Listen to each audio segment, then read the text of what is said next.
Bienvenue à La Toile.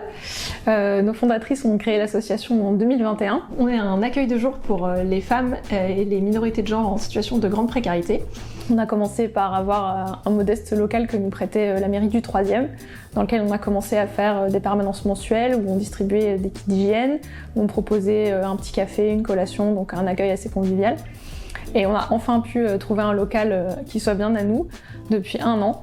Et on y accueille de nouveau les personnes, mais sur la base de permanences hebdomadaires, ce qui permet aux personnes de s'investir plus dans le lieu, de le faire vivre avec nous et de s'y sentir plus chez elles.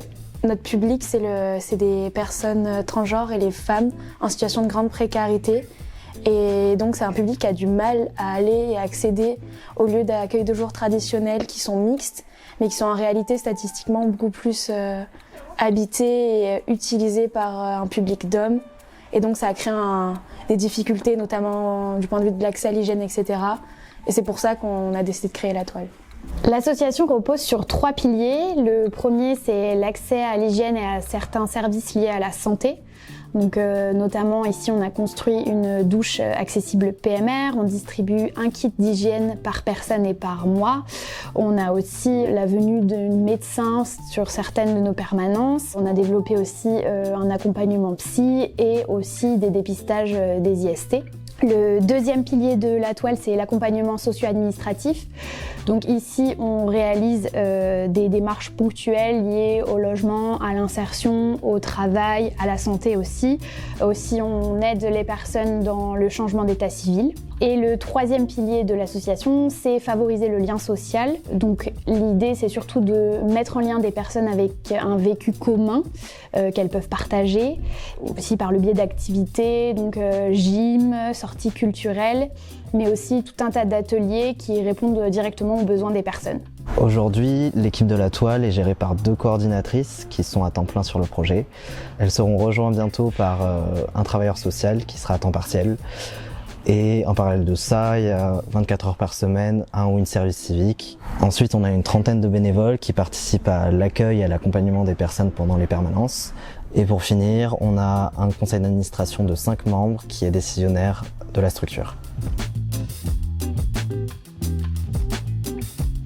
Donc bienvenue dans nos locaux situés dans le quartier de la Croix-Rousse au 31 rue de Cuir et donc qui commence par notre petite cour où les personnes peuvent déguster un petit café et une collation à l'extérieur et commencer à rencontrer d'autres personnes, etc.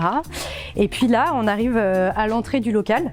Cette première pièce, elle permet donc aux personnes de se poser un petit peu à l'écart du bruit parce que c'est vrai que de l'autre côté, c'est une plus grande pièce où il y a plus de monde. C'est aussi un endroit où on peut utiliser l'ordinateur pour se connecter à Internet et faire ses démarches un peu en autonomie. Puis c'est également l'endroit où on fait le premier accueil, où on prend le temps d'expliquer l'association aux personnes.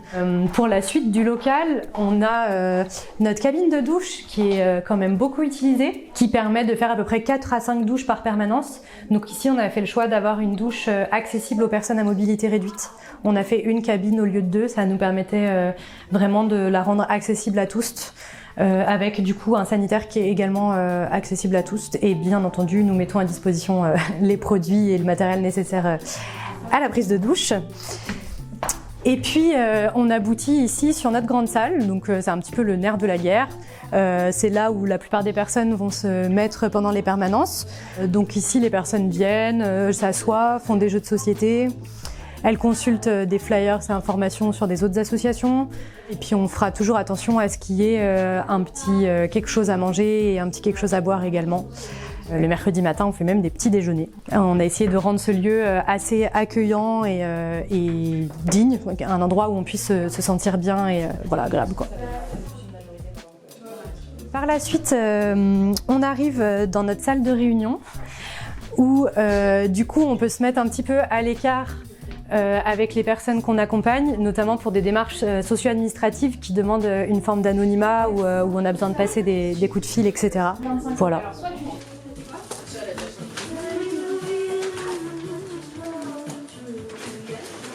Pour nous soutenir, il y a différentes manières.